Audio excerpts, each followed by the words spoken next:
अस्सलाम वालेकुम। हाल ही में ये नोट किया गया है कि बैरिया टाउन में ग्रे स्ट्रक्चर विलास की जो सेल परचेज है वो ज़्यादा होगी। उसके चंद फ़ायदे भी हैं। सबसे पहला फ़ायदा कि आपको अगर टाइम वेस्ट नहीं करना है और आपके पास टाइम शॉर्ट है, यानी कि आप डॉक्यूमेंटेशन के फ़ेज़ में या प्लॉट परचेज़ करने के या फिर बिल्डर के इंतखाब के फ़ेज़ में आप नहीं जाना चाहते और आप ग्रे स्ट्रक्चर लेकर और उसको खुद फिनिशिंग करना चाहते हैं, तो एक सबसे बड़ा फ़ायदा ये है कि आपको टाइम बच सकता है। दूसरा फ़ायदा ये है कि अगर आप टाइम गेन करना चाह रहे हैं उसकी पेमेंट के लिए, तो आप एक ग्रे स्ट्रक्चर विला परचेज़ कर लें और अपनी मर्ज़ी के हिसाब से उसमें फिनिशिंग करवा के अपनी मर्ज़ी का मटेरियल लगाकर अगर आप बहुत ज़्यादा अच्छा बनाना चाहते हैं तो आप इसमें बहुत ज़्यादा पैसे लगा सकते हैं। लेकिन अगर आप पैसे कम करना चाहते हैं और टाइम स्पैम भी आपको चाहिए 5 to 6 मंथ्स, तो आपको ये ऑप्शन है कि आप ग्रे स्ट्रक्चर परचेज़ कर लें और अपनी मर्ज़ी से उसमें फिनिशिंग कराएँ। तीसरा ऑप्शन ये है कि इसमें एसओपीज़ तो सेम है, जो कंस्ट्रक्शन मटेरियल है यानी कि सीमेंट, सरिया, वो तो सब सेम लगता है। जो इशू आता है वो फिनिशिंग में।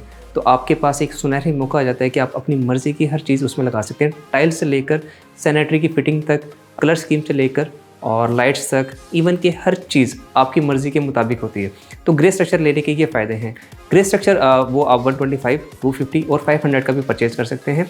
अपनी मर्ज़ी के प्लेसमेंट में ले सकते हैं, अपनी मर्ज़ी की लोकेशन पर ले सकते हैं और अपनी मर्ज़ी से उसको ख़त्म कर सकते हैं। तो हमारे पास इस वक्त बेशुमार ग्रे स्ट्रक्चर के ऑप्शन आए हुए हैं। हर प्रेसेंट में है, अली ब्लॉक से लेकर प्रेसेंट 15A से लेकर प्रेसेंट 15 में, प्रेसेंट 31 में, सेम ऐसे ही प्रेसेंट 1 में 250 स्क्वायर यार्ड के, प्रेसेंट 6, प्रेसेंट 8, प्रेसेंट 16 में और 500 की भी हमारे पास हैं, प्रेसेंट 4 में, प्रेसेंट 17 में, प्रेसेंट 29 में, प्रेसेंट 27A में।